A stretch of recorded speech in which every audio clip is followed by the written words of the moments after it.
이 대표 사퇴하고 비대위로 전환하라. 원칙과 상식계 의원들이 최후 통첩을 날렸습니다. 하지만 친명계 정청래 최고위원이 이에 대해서 이재명 직인 안 찍힌 공천장은 없을 것이다 라고 단호박 못을 박았습니다.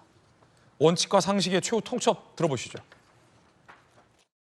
당대표가 선당 후사하는 통합 비대위로 가야 합니다. 이재명 대표께 간곡하게 호소합니다. 총선 승리와 윤석열 정권에 대한 압도적 심판을 위해서 한 발만 물러서 주시기 바랍니다. 그래야 민주당이 방탄정당, 팬덤정당, 패권정당의 굴레에서 벗어날 수 있습니다.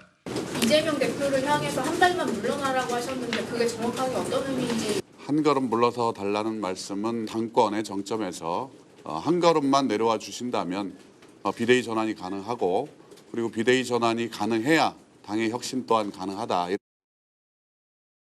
자, 지금 원칙과 상식에서 12월 중순을 즈음하여 최후 통첩을 날렸습니다. 두 분 이제 선배 민주당 국회의원 의견 궁금한데 일단은 김영주 의원님, 네.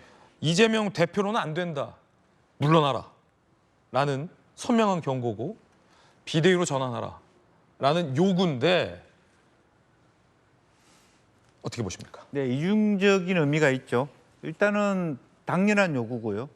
그러니까 실제적으로 뭐 언론에 나왔다시피 얼마나 혁신하느냐, 얼마나 바꿀 수 있느냐가 시대의 흐름이기 때문에 정당한 요구라고 봅니다. 예. 어쨌든 뭐 내용이 어찌됐든 당대표 사퇴하고 장제원 불출마하고 이런 부분들의 변화하는 몸부림 속에 여당이 있다면 야당도 그게 준하는 것을 해야 되는데 야당은 지금 예상외로 정말 남아야 될 의원들이 초선들이 그것도 뭐 경제 전문가 또 그야말로 권력구조 개편에서 선두적인 개혁적 인사 이탄희 의원이 불출마를 하는 그리고 정작 나가야 될 5선급 선배들 또 586 선배들은 전혀 나갈 생각을 안 하고 있고 뭐 안민석, 김민석 이런 사람은 나가야 되거든. 불출마해야 되거든요.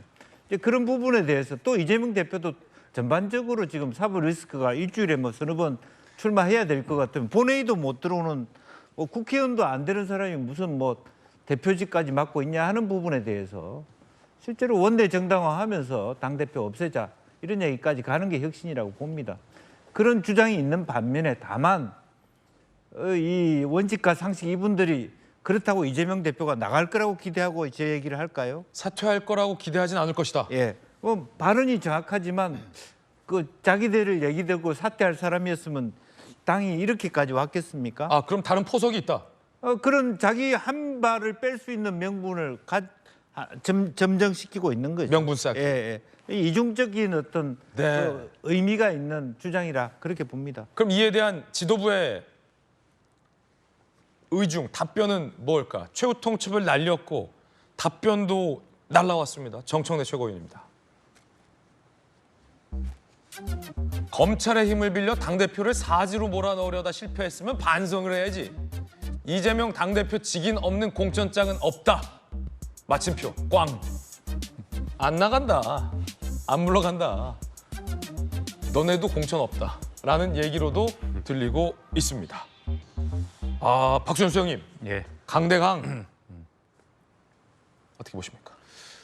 저는 계속 그 언론에 나와서 말씀을 드릴 때 이재명 대표가 제1야당 대표고 또 대통령 후보까지 한 사람의 분이 말을 일단 무죄 추정의 원칙과 더불어서 믿어야 한다.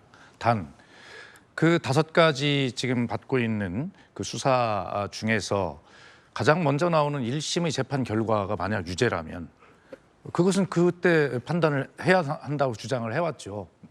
그리고 그때까지는 이재명 대표를 중심으로 단결해야 한다. 예. 그 주장을 계속 해왔습니다. 그러나 지금 이 문제는 상황이 달라졌어요. 뭐가 달라졌냐? 상대들 국민의힘이 소위 뭐 당대표 사퇴의 뒷말은 있습니다만 불출마, 희생 뭐 이런 것들을 지금 하고 있는 상황이 벌어졌지 않습니까? 예. 만약에 이뇨한 혁신위가 요구한 대로 중진 불출마나 험지 출마 등 이런 희생이 이루어지지 않고 버티기로 하고 있다면 민주당 이재명 대표 체제도 뭐 별 변화 없이 그냥 쭉 갈 수 있었을 테죠. 그러나 이런 상황의 변화가 생겼으면 여기에 걸맞는 수를 둬야 돼요. 민주당이 안 두면 치는 거려. 어쨌든 계속 국민의힘도 뭐 중진 불출마 선언들이 이어지리라고 저는 보고 그렇게 된다면 총선의 이 이슈, 이니셔티브를 뺏겨버리는 건데 예, 변화하고 움직임이 없는 그런 어떤 민주당이 어떻게 저렇게 막 요동치는 국민의힘을 이길 수 있겠습니까? 그러니까 이재명 대표의 사법 리스크와는 무관하게 이 문제는 국민의힘이 총선을 향해서 저렇게 요동치며 달려가고 있을 때 민주당 지도부는 여기에 대한 대응책을 내놔야 되는데 그 대응책이 뭐냐는 거예요. 자, 그런 측면에서 본다면 우선 그건 이재명 대표 지도부의 이제 책임이겠죠. 예. 책임일 텐데 아마 국민들은 그렇게 느낄 겁니다. 그래, 이재명 대표 무죄라는 걸 다 믿는다 하더라도 결과적으로 총선에서 국민들이 바라는 건 희생과 자기 내려놓기, 기득권 내려놓기 이런 것을 혁신이라고 생각하잖아요. 그동안 제도적 혁신은 하도 뼈를 깎는 혁신을 해단다고 해가지고 아마 각 정당이 뼈가 남아있는 뼈가 없을 거예요 아마. 다 순살 정당이다. 그렇습니다. 그런데 그 제도 혁신을 가지고 이 감동을 줄 수 없거든요. 뼈를 하도 결과적으로는 깎아서. 예, 기득권을 내려놓고 뭔가 희생하는 것인데 국민의힘이 그렇게 하고 있는데 민주당은 그럼 누가 뭐를 할 거냐라고 예. 하는 것 아니겠어요? 이대로는 안 된다. 예, 바로 그런 거죠. 어허. 그 대답을 이재명 대표 본인의 사태가 예. 아니더라도 거기에 준하는 무슨 대책을 내놔야 되는 게 지도부의 책임 아니겠어요? 적어도 그 답변이 대표 직인이 없는 공천장은 없다라는 답변인 아니다. 저는 그렇게 돼서는 안 된다. 생각합니다. 예. 박수현의 돌직구였습니다.